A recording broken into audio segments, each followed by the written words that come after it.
Hello, hi, and welcome to another interview on our podcast, Like Father, Like Son. I'm Leonard Sprocco along with Nick Sprocco, and today we're joined with a longtime friend and fellow soldier from Army days as a military intelligence officer, Reynaldo Cabanas, who we used to call Ray, served with for over 24 years Yeah. and retired after a fascinating and colorful career where he was stationed primarily overseas to include uh, during the Gulf War in the early 90s, as well as Bosnia also in the 1990s. Ray is going to share some of experiences and provide a behind the scenes look at the Army intelligence activities during this time. Welcome, Ray. Let's Thank you. start with a quick background and overview of your service. So I started out in 1981 with the training, and then after a developmental assignment at the tactical level, I went to Korea where I was a national liaison officer with U.S. Um, the U.S. military intelligence liaisoning with the Republic of Korea. And then from there, I went to back to the States and forward deployed both to Desert Storm and then to Latin America. Following that, I went to Europe for 10 years and finished off my career in Virginia in the Hampton Roads area. So it's 24 years, and then afterwards, I did another 12 years as a defense civilian, basically doing the same thing I was doing on active duty. It was the strangest retirement. Didn't really change my life. Same desk, same telephone number, same portfolio of projects. But now I'm fully retired and just reflecting back on those years. Nice. And just to kind of go back, what led you to want to go down this path? What led me to go down? Excuse me. What led you to go down this path and pick this career choice? And You know, I had always been interested in military strategy as a young boy, and I was just I naturally gravitated to ROTC when I entered college. But it's strange, I'm not, a lot of people say, well, it's patriotism and this and that. Yeah, that was probably in the background, but I remember this questionnaire that they gave us, and it made me think, what was the practical reasons that I joined in? And the top of the list was travel. I wanted to travel. And at that time we had military elements all over the world. And so it was a great vehicle to travel. And then there was practical things like a pension after 20 years. Nowadays in corporate America, that's almost unheard of. And then lastly, it was a steady job, even nowadays with Doge going on. Active duty is still pretty, safe bet. So, although yeah, in the background it was patriotism, my love of country, and this just my love of military strategy and history. I did have some practical reasons that I had to think about, and that's how I started the whole thing. What drew you to military intelligence? You know, when you graduated from Florida State, I'm sure you could have gone into any of the Army's branches, but why? What intrigued you about intel? Yeah. So I kind of intuitively sense that a career in intelligence would just be more interesting, more adventurous, and there is a side of me that is adventurous. Uh, and so rather than just be stuck at the tactical level, if you're an infantry officer, that's where you're going to spend most of your time. And I thought, well, let's do it a little bit different, do it my way. Now, of course, if you have any dreams or aspirations of being a general officer, the way to go about it is in the combat arms. But I was never there for the rank. I was there to make an impact and to fill my own personal goals. so for first deployment, since you mentioned travel, the first travel that was Korea, correct? It was. So, how was that experience when you first arrived in Korea? Something completely new. What was that like when you first arrived? Well, the first time was actually not when I was assigned there, but I was deployed there for Mm-hmm. an exercise. And this was during my tactical years in at Fort Hood, Texas. And it was utterly different than anything I had ever experienced. It was like the wild, wild East. We were up there in the DMZ, place called Dongducheon, Camp Casey, and it was another world. It was another world. In what ways? I mean, why when you say it was just a true DMZ, just barren and just lined with armaments, or what did you remember when you first saw it and were so amazed? Well, everybody worked hard and they played hard. And so the village outside of the base was just bar after bar after bar. And I was a young guy at the time. And you were either busting hump working or you were just letting off a lot of steam down at the Ville. Yeah, I probably got my 100 mission patch during the time I was there. It was good though. It was good training, good experiences. So that was the training. Then when you were deployed there, what kind of was your duties to start? What were you up to when you were assigned there? Okay, so this we're going now when I was actually assigned there as a liaison officer. Yeah. In the So late '80s, when was that? it was from 85 to 89.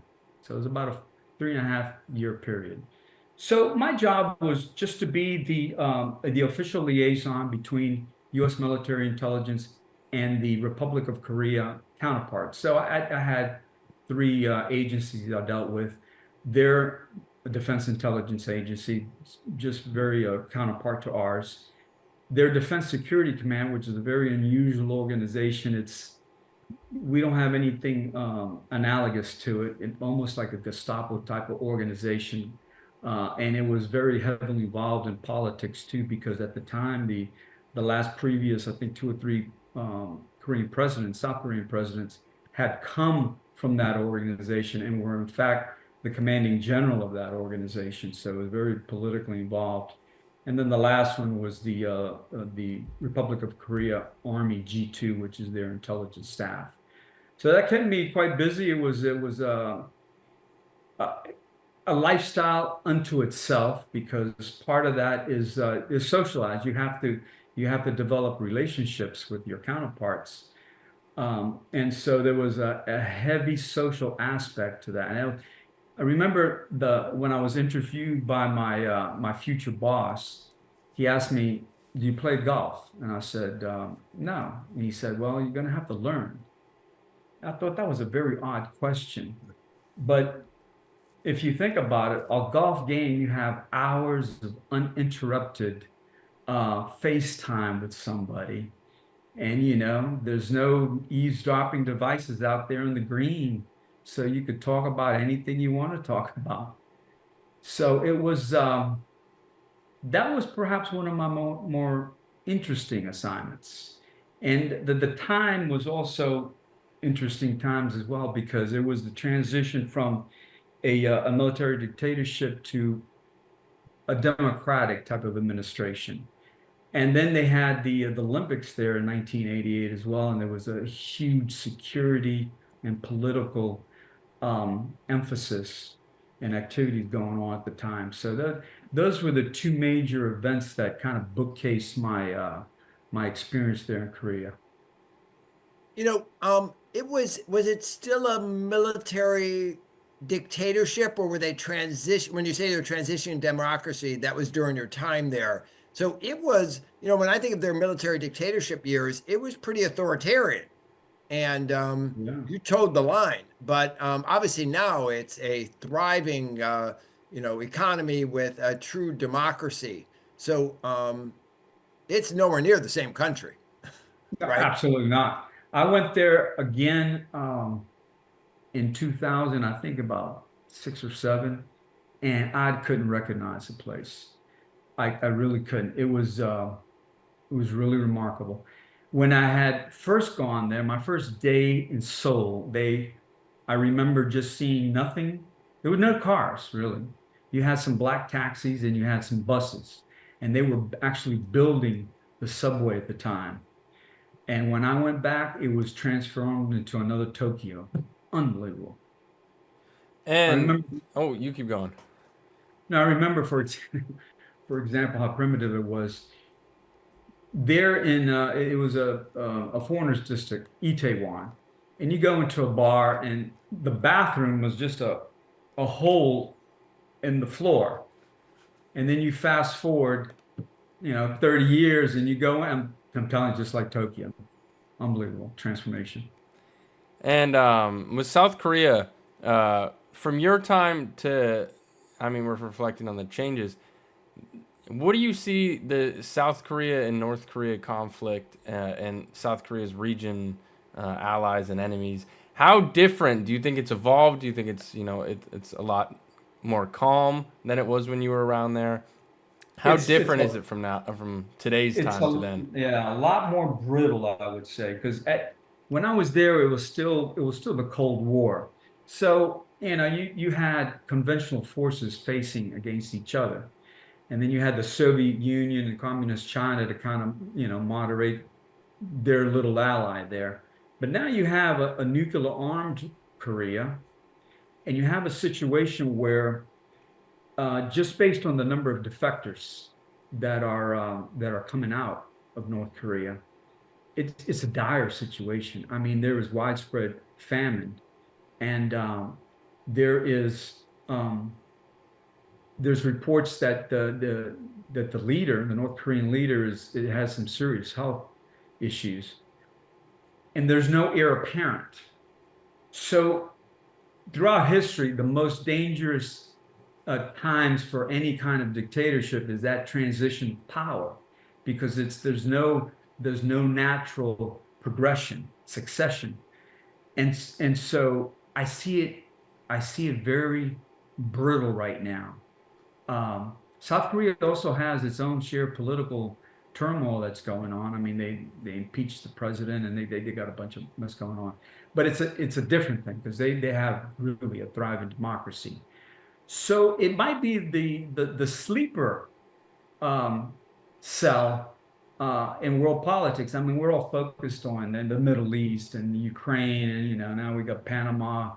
What might happen there, and the global threat from China. But this could be a sleeper thing because if if um, if Kim dies and there's no heir apparent, and he's ruthlessly exterminated all rivals, political rivals. So it'll be a mess. It'll be a mess.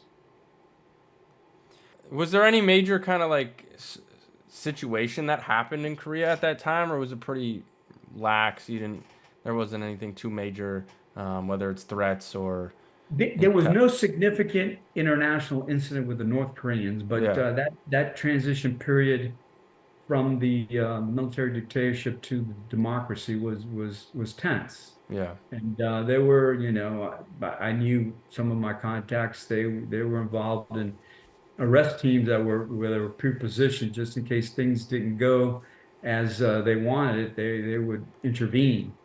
So, and we're talking about that one organization that I talked about. It was very tense, but remarkably, they made the transition without any major incident. And of course, that had, at least in large part because of the U.S. presence there, was a very stabilizing influence. But they handled the situation well themselves And also. just to clarify, I think we may have a few thousand less, but we probably have the same number troop strength there today. I mean, Yeah, we I have don't think we've drawn down any significant numbers there. no, We 30 or Yeah. 40,000, right? I think the I think number it's is 30 or Yeah, that's 40. that's about the ballpark figure, yeah. yeah. Um, and then after Korea, what came next? Did you return to the States or did you go to another assignment? I returned to the States, and it was to Aberdeen Proving Ground. And there, among other assignments, I was a commander of the 11th Technical Intelligence Company, which was the only technical intelligence company in the whole active army. And it just so happens that Desert Storm, well, Desert Shield first hit, and then Desert Storm. And I sent a team in within a week of Saddam Hussein invading Kuwait. I had a team en route to the Middle East, to Saudi Arabia in particular. And then later, my entire company deployed. And we had teams with each of the core level elements there in theater. So one with the 7th Corps, one with the 18th Airborne Corps, and one with the 1st Marine Expeditionary Force, which is a corps-sized element as well. And the although my headquarters was back in an airbase, Dhahran Air Base, during the only Iraqi offensive, it was Kafji, the Battle of Kafji. The team leader that I had there freaked out. I mean, just lost it. And so I had to go up there and relieve her. And then I took over personally that team, and I stayed with them throughout the war. And that was the team with the most action, because it was with the Marines, and they breached through the berm there in Kuwait, and it was like apocalypse now because of the oil fires. I remember that so-called highway of death, and that's when the Iraqi army tried to escape out of Kuwait City into Iraq, and the coalition air force just decimated them. And that whole highway was littered with burned vehicles and bodies, and you had Bedouin tribesmen, picking over the because they looted Kuwait City, try to take out as much as they could. So it was really, you'd see the smoke and you couldn't see what's going on. Suddenly, the smoke would clear a little bit, and you'd see some ghastly sights. So that was a strange experience. Were you thinking you were heading to Baghdad during that time, or were you thinking the president's going to put a halt on this and just accomplish the mission? We were a little right? Yeah, we were a little disappointed that we didn't go finish the job and go to Baghdad. But in retrospect, it was a good call. In fact, we should have let Saddam Hussein stay, and he was relatively harmless as far as regional threat at that point. And we saw what happened when we took him out in the second Gulf War, and left a security vacuum there. But there was interesting human stories of that too. And I mean, part of our job was just going around the battlefield, and we had a list of things we were interested in. And if you find it, okay, then you take it. So I was all over the battlefield, and I ran into this Bedouin tribes. It was a family unit. It was a family unit, and at that time, I mean, water was like liquid gold. You could imagine, with disruption of supplies, and you're in a desert, water is precious. I felt sorry for them, and I probably shouldn't have done it, but I gave them a few cases of water, and they were so thankful. And the son of the family elder, he had been educated in London, spoke English, and we sat down in this little tent. Of course, the women folk were off; it was just the men folk, and they brewed this very nasty tea. I just, I had thoughts of getting all kinds of gastrointestinal issues because of that tea, but I had to drink it just to, because otherwise it would have been an insult to them. And we sat there in this nasty old mat, and we drank that black tea, and they were so appreciative. And he actually wrote me a letter, and I still have that letter to this day. I still have that letter, and I wrote back to him. It was just a touching moment. What'd you talk about? I mean, he was Bedouin, so no borders. I mean, he. I'm sure it was in Kuwait, right side, not in Iraq, right? Yeah, this was in Kuwait. Yeah. They were Bedouin tribesmen. Yeah. And would you remember what you talked about? I mean, they're living. I can't imagine how they survive with, like you said, with water, food. Where do they find anything in the sand? You just had to scavenge for things. You had to scavenge for things. Yeah, and it was a lot of personal stuff from his, his education in London, and his family and things like that.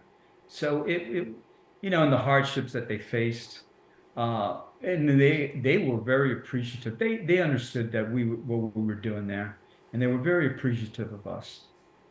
It was just not everything in war is bad. I mean, I've noticed that my experience is that war brings out the best in people and the worst in people. Um, so not everything in war is bad. You see a lot of acts of kindness and of humanity as well. With your time in the Gulf War, what was kind of your task when you were leading those guys? Because you had to relieve the duty of the lady. I think you mentioned it was a her. Lieutenant, yeah. Yeah. So what was kind of your job, kind of leading those troops? Yeah, and So we had, as part of the technical battalion, where you were yeah. analyzing So equipment, right? Yeah. what you do with that is battlefield exploitation. So with any type of piece of equipment, um, there's always modification that take place of it. So there might be a particular piece of equipment that we're very interested in because we'd like to take it back to the States and fully exploit it. Or B, we've noticed that there's been a modification on the battlefield and we want to see what that modification, how to defeat it or how to take advantage of it if we're on an offensive, looking at it offensively. So that's really what it amounted to. But sometimes you find your targets in the most unusual places. And So give us an example now that you teased us. well, okay, so there's a penchant for generals to want to have tanks and other military hardware in front of their headquarters, you know? So during the Gulf War, every general wanted to have something taken back to the States for his headquarters, a trophy, a war trophy. Well, come to find out, one of these generals had picked up something in our list, and it was just there in Kuwait airport, getting ready to be shipped back to the States. And I said, holy smokes. Was it T-72 or what was it? Well, we won't get into that. In fact, I don't even remember what it was, but I remember, damn, it is on our list. So I did a midnight requisition. I went there with with one of those big trailers that you could load a tank on, and I took it. The next day, the general was absolutely livid. Who took my piece of equipment? And it was a big investigation everywhere, and they didn't find out who it was. I just snatched it right under his nose. Yeah, because that was your job to look through Right. and do the intel on it, right? Not to send it back. You got it. Yeah, so it got sent back for us to exploit and not to be in some general's war trophy headquarters. And then there was another time that this was a T-72, but it had some adaptation, and we wanted to check it out. At that time, T-72 was one of their frontline tanks. So it was stuck in the sand just off of a hard ball, an asphalt road. And the French were laying claim to that. So, but the French didn't have any equipment to pull it out. And I did. I had a special, it was really a tank turned into a recovery vehicle. I think the designation was an M88. So I just took it in there, and despite the French protestation, he was protesting, I just snatched it and took it away from him. It was like taking candy from a baby. And I just still remember a vivid imagery of him, like, Sacre bleu, you can't do this. Yeah. I'll finish out with another human story. And we had a demarcation line. So after the ground offensive part was over, there was a demarcation line that we weren't supposed to cross. Well, I crossed it anyway. I went in a helicopter and we did a little mission, did a snatch and grab. But in the process of doing that, I landed in this field, and I see that there's an elderly man with a child. And I went over there to see what's going on. Well, the kid had some ordnance. He was injured with some ordnance. and it looked kind of serious. So I said, well, I'm going to have to. I aborted the mission, and I took him, and I shouldn't have done this again. I was taking non-combatants in the helicopter, but I took them to a military field hospital, and I dropped them off, both of them. But then I went on and continued the mission and completed the mission. And never checked on the kid again, or no? No, didn't get to check the kid, but let me tell you, you could He was better read off. the elder man's face, like Yeah. thank you, because he was so distraught, and I don't know if it was his father or an uncle or whatever, but yeah, it was another human Yeah, story. there's the good in war. Remember the good and the bad. There's the good. Yeah, yeah, it's like Janus, that has two sides to it. Mhm. Yeah, and then so after the Gulf War, you off to South America, Central America, or what was next? Yeah, I got a job with the U.S. Southern Command. I was based out of Panama, but from there I was deployed to Ecuador, and I worked in the embassy. And my job was to provide U.S. intelligence support to the embassies and the host nations counter drug effort. These were the days of the cocaine cowboys and Pablo Escobar, and so that was a real big thing back then. And that was two quite interesting jobs. And I had the opportunity to go around the theater. And although Ecuador was kind of a backwater area, and I stood up the organization there. It was not just me. I had a little team that was over there, and I stood it up. Uh, but one time I went to Colombia, and that's where all the action was. And I remember I landed there, and they greeted me in the tarmac, took me off the airplane in a bulletproof vehicle. And I said, okay, that's interesting. So they went ahead and they took me to this hotel in the middle of called La Zona Rosa. And it was an entertainment district of bars and discotheques and restaurants, actually pretty nice. Bogota was quite a swinging city. And they told me, all right, tomorrow morning we'll be there front at 7:57. What? So, okay, 8 o'clock, right? 7:57. All right, so I'm there at 7:57, like clockwork. Three vehicles pull up. You had a lead vehicle with armed guards. They put me in the second vehicle, and then the trail vehicles also. And every day I was there, it was a different time and a different route. And I said, oh wow, it's like Patriot Games. And yeah, it was. Did you have a sidearm? I'm hoping you were armed, right? Or no? Or you just relying on your guards? No, we had weapons there. Yeah. So, And yeah. was it were you going? Where would you go every day? Would you go to different DEA areas, or who were you working with then? Well, at that time, I was going to the embassy, and we'd get briefings of what's going on in the country, what type of activity is going on. That way, I could better kind of focus my efforts in Ecuador, since the two countries border each other. So obviously, what was going on in Colombia would impact me, and vice versa. So I had gone there really just orientation, see what's going on in Colombia, and how they do their job. Because, like I said, I was standing up a sister organization in Ecuador. So I wanted to see how, in a practical sense, they conduct operations. So. Was the military that involved? I'm talking the U.S. military, or was it primarily DEA who Well, liaisoned and also? I mean, did we have active uh, programs down there going on with the military, or oh yes, absolutely. yeah? We had a lot of assets going on there, and yeah, we did work with DEA. In fact, my day-to-day boss was the DEA attaché in Quito, Ecuador. Mhm. So I reported directly to the DEA attaché. Although I had two offices. I had one in where they had their offices outside the embassy, and then I had an office inside the embassy. Did any major drug things happen while you were there? And There was a major drug bust, Mhm. yeah, when I was there. Yeah, that was a good bullet point for my officer evaluation report.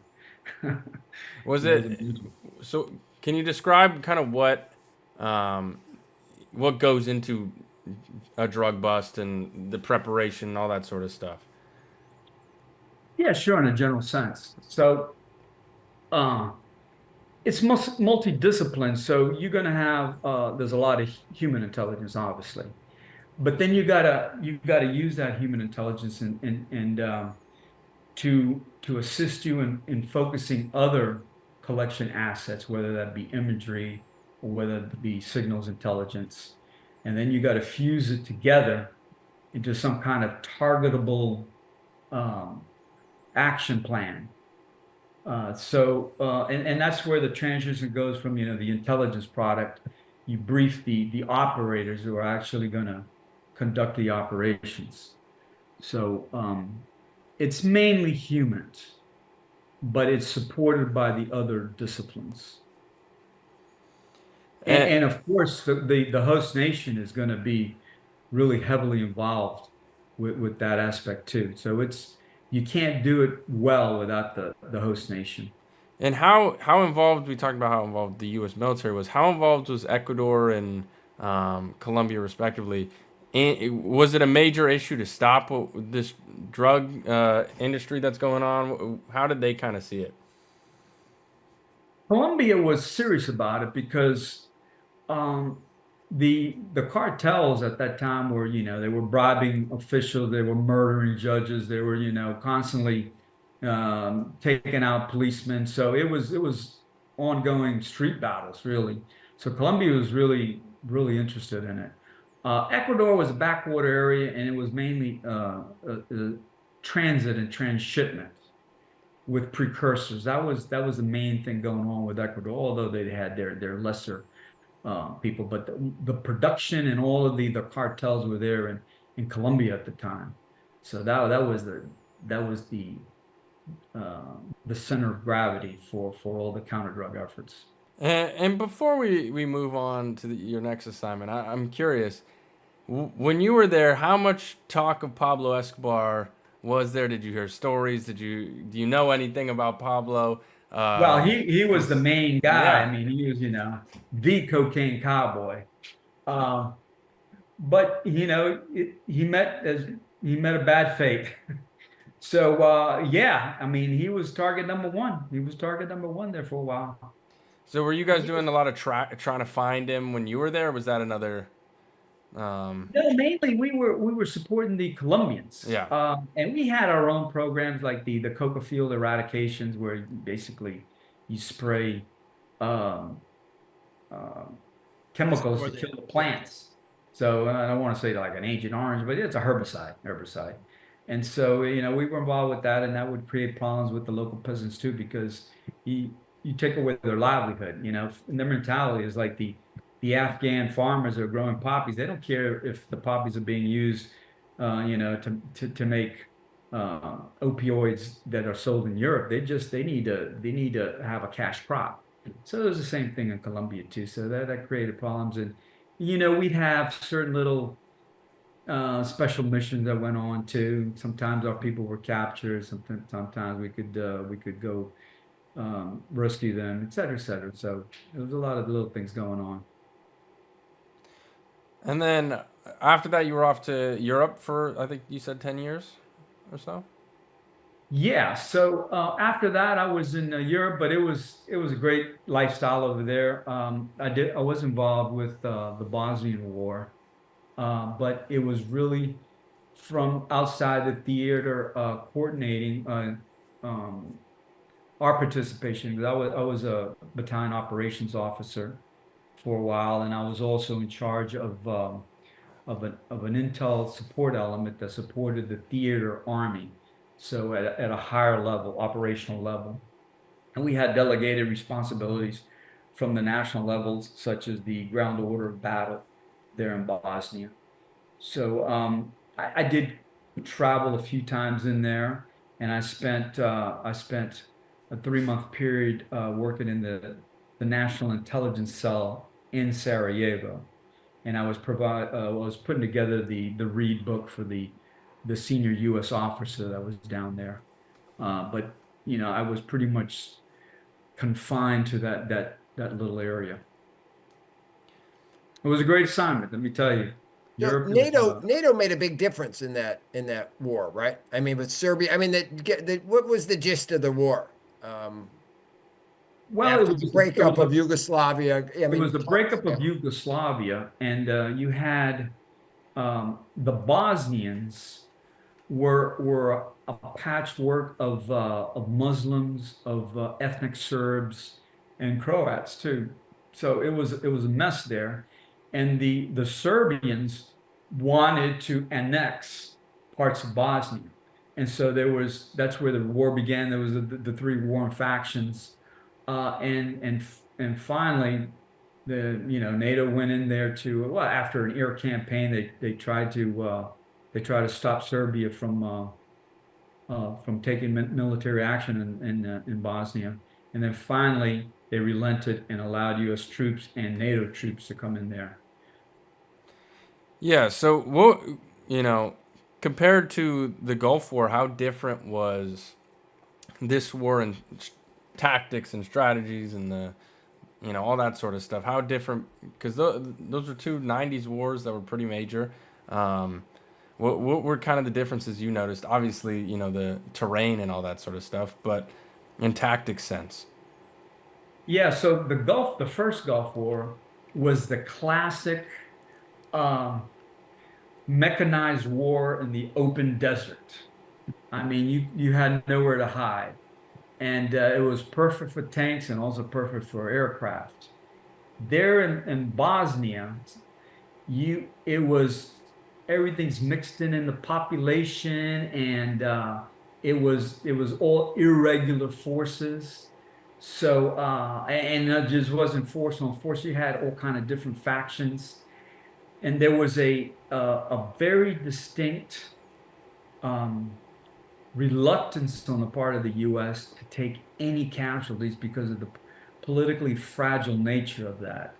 At that time, it was President Clinton, and he was looking at a second term, and he had U.S. forces there. And the last thing he wanted to do was have a bunch of U.S. casualties just before the November elections. And as a matter of fact, one thing that really irritated me about the politicians, and they're politicians and they just want to get elected, but they didn't even want to talk about extending the mission, the Dayton Accords that they had. They were going to expire just after the election. So, they, it was completely forbidden to talk about any extension of that mission because of the potential political impact. And that and a practical impact on us is we weren't even allowed to plan, which is, military folks, they have to plan. You just can't do things without planning. And we weren't allowed to plan. We all knew we were going to stay there. I mean, it was obvious. But we weren't even allowed to plan. And that was really irritating. Yeah. Yeah, that's interesting. Because there's politics always play into every war. You could see it now. You could see it then. So that's really interesting to hear about. One thing interesting, and I'm pretty sure this is true. Bosnia was the first time that invoked the NATO group together Yeah. to fight together in True. Bosnia. Yeah. And afterwards, of course, after 9/11, the NATO fought together in Afghanistan, and now even in Ukraine, it wasn't an attack on one of the things, but NATO's kind of working to fund And there's been Ukraine. some potential moments with Turkey, um, with Syria and Turkey and Iraq and all that sort of stuff. Turkey's had some threats. We won't say anything, but yeah, I mean that was the first. I'm pretty sure. Yeah. So I mean, it was a good thing. I mean, as you look back in hindsight, NATO made a big difference in Bosnia, right? Well, and NATO was actually kind of like fighting for its survival because once the Berlin Wall went down, what was the justification for NATO? Well, now it was, peacekeeping and out of area operations, and then that's what the war in the Balkans was, an out of area peacekeeping or peacemaking. I mean, there's various shades of distinction between those two, but yeah.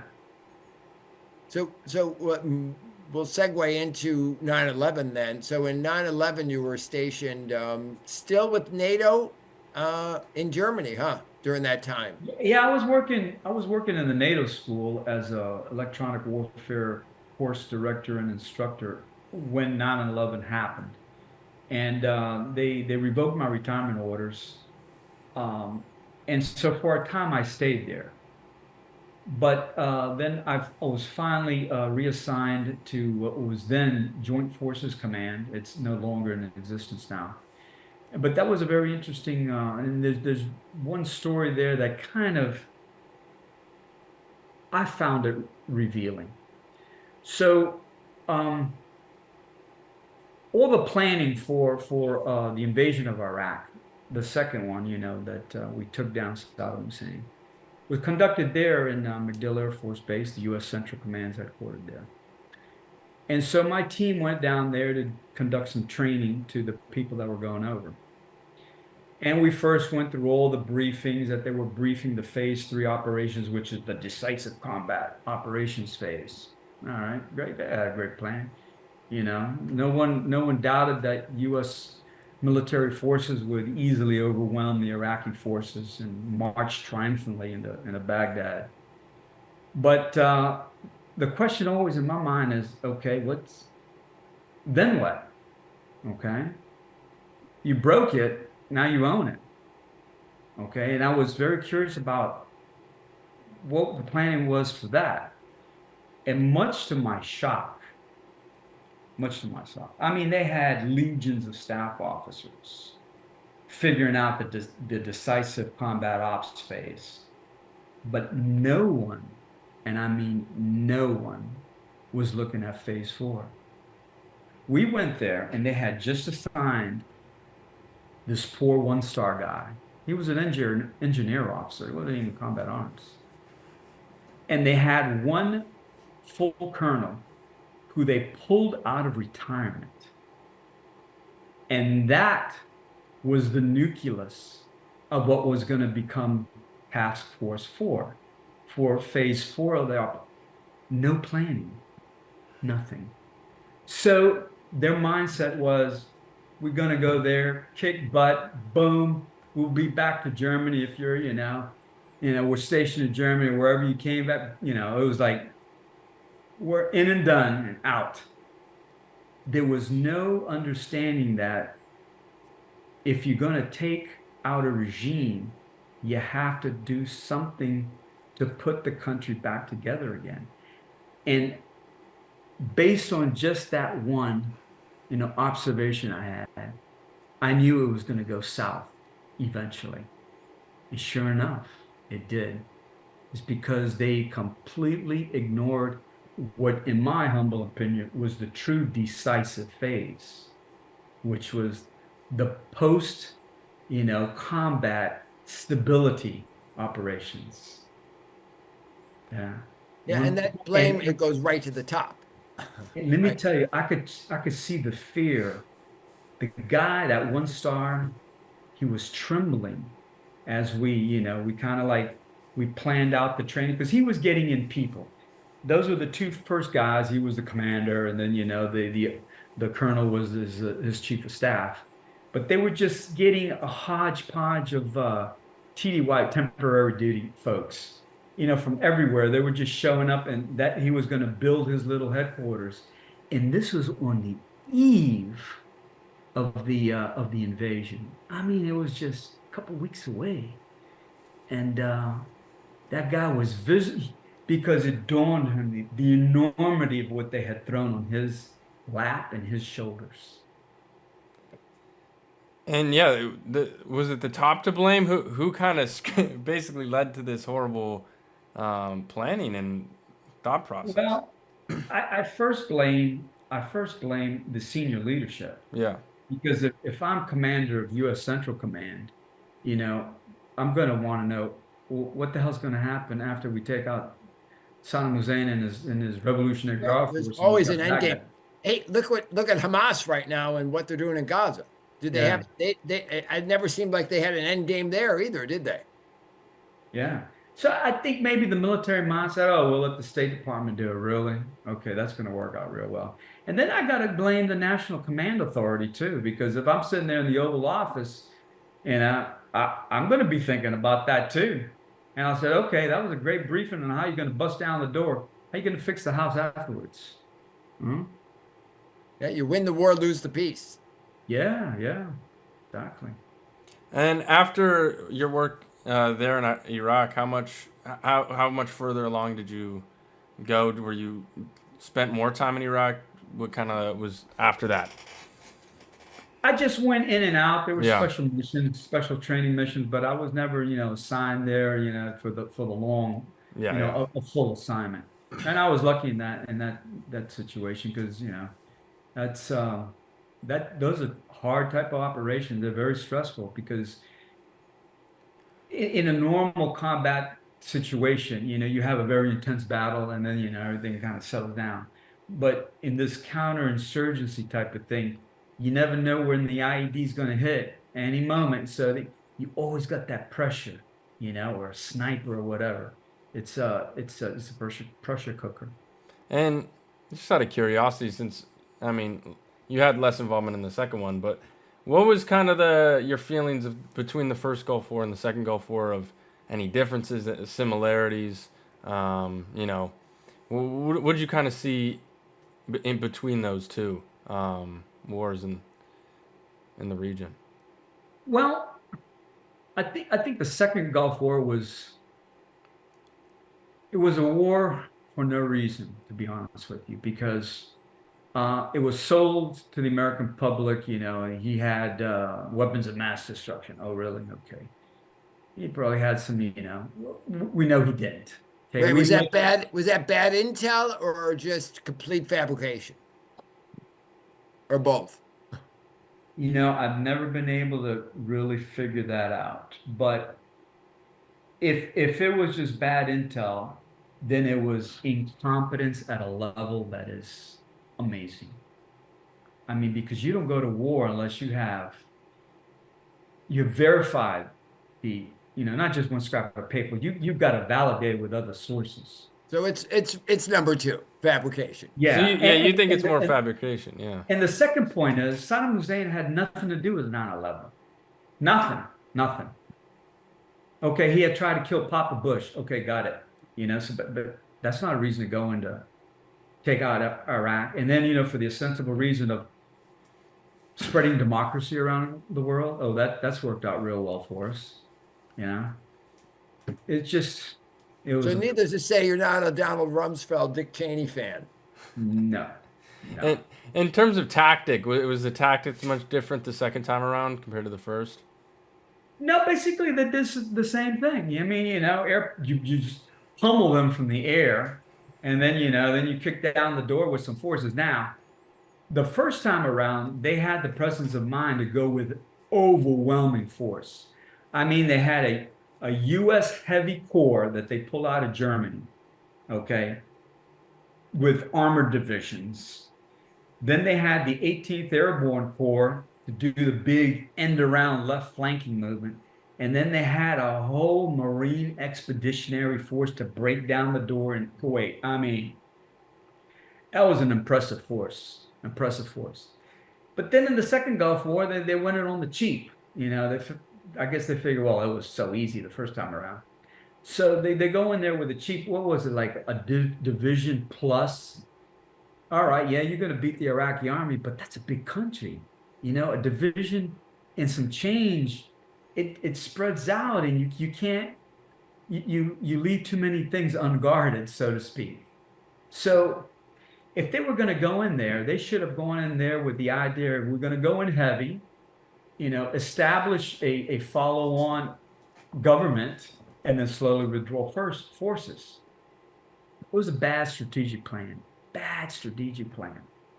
Well, we were in Afghanistan at the time too. So, like you said, they were economizing on forces and they did accomplish the initial mission, mission accomplished. We got there and we Right. did, but phase one didn't last long.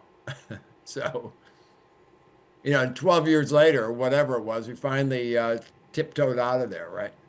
And look what it did for the regional balance of power, because Saddam Hussein was a good bulwark against the Shiites in Oh, Iran. yeah. I mean, they fought a really bloody war, those two countries. But Saddam Hussein was holding the line for the Arabs, on behalf of the Arabs against the Persians. And then once we took him out, it was a vacuum.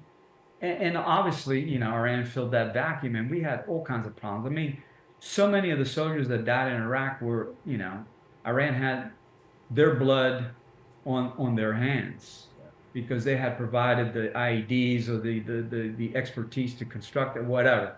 But they were heavily involved there.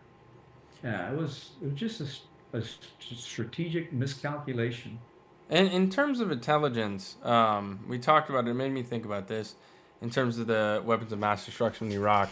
What are your thoughts about the intelligence of the U.S. Before 9/11?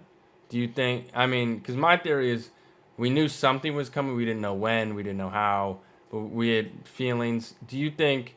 What do you think about the intelligence of that situation? Because there was a lot of tease from the FBI, the CIA. There's a lot of stuff out there. Well, clearly it was an intelligence failure in the sense that we didn't see it coming. We got sucker punched. But the nature of the threat was so different from what we had faced before, and our intelligence organizations hadn't really made the transition from the Cold War mentality and configuration to this new world with terrorism. Yeah, we had terrorist incidents before that, but flying an airplane into a building and taking out a few thousand Americans, nobody even conceived of that. Um, and so yeah, that it was an intelligence failure, but it was more a failure of imagination and a failure to adapt to the new threats that we were facing at the time, although we didn't know that we were facing. After your time in Europe, was that retirement? What happened after that? Yeah, so that was my last assignment on active duty, and then I made the transition to the civilian world, working And what for year was that around? in 2005. Yeah. So it turned out that nothing really changed in my life. It was the same portfolio project, same desk, same telephone number. I grew a beard, a goatee. That was about the only difference that changed in my life. Um, and so I had projects really all around the world. So I was still going back to Europe. I had things in the Pacific, things in Latin America. Went down to Panama a few times. Um, and that was really, we still maintain relations with Panama as far as military to military relations. Now they don't have a military. They have more like a little National Guard type of thing, and some air and maritime assets, Coast Guard type of thing. So, but we still had joint exercises that would be centered about the defense of the Panama Canal, ironically enough. Uh, and that's a major topic nowadays. So with that, we're gonna close off, and both Nick and I want to thank you for your service, and I have a question for you. So, when you're getting out of high school, living down in Key West, and you have these dreams about going into the military, do you and you cited them at the beginning. How do you, looking back now, reflecting on that, did you live the life you thought you were going to live back then, huh? That is a very good question. And I'm fully retired. I mean, I do little side things, but I don't have a full-time job, and so I have a lot more time to think and reflect. And that was the best decision that I ever made. Uh, it was perhaps serendipity because it could have turned out really bad for me, but the the personal growth, the adventure, um, the in a way, it was a stable lifestyle. Like I said, one of the reasons that I joined was, you know, that was one of the reasons, stable income. And it was a certain amount of stability, yet at the same time, it was constantly changing. So it's a dichotomy, huh? Stable from a, paycheck standpoint, but man, every assignment is different. The location, the people you're dealing with, the job, the opportunities, the dangers, everything was different. So I'm so glad I stayed in the full 24 years, and it set me up for that civilian career, which just set me up for the lifestyle that I lead now. I'd change nothing. I would change nothing. Well, that's great to hear. Yeah. And reflecting, since we're reflecting, that was a decision you made as a teenager, young man. What is something, an advice you would give to people who are trying to figure out their path, who are young people? What's something advice while you look back at it? You need to have focus. It's too easy nowadays to get distracted, uh, and come up with a bunch of dead ends or things that just waste your time. So it's good to experiment a little bit, because you got to try things and see if you're really going to like it or not. But you have to make a decision. And the Marines have like a saying that, a plan, a mediocre plan that is violently executed is much better than the perfect plan that sits on the shelf. So at a certain point in time, make a decision and go in whole hog. If things don't work out, leave yourself an escape plan as well.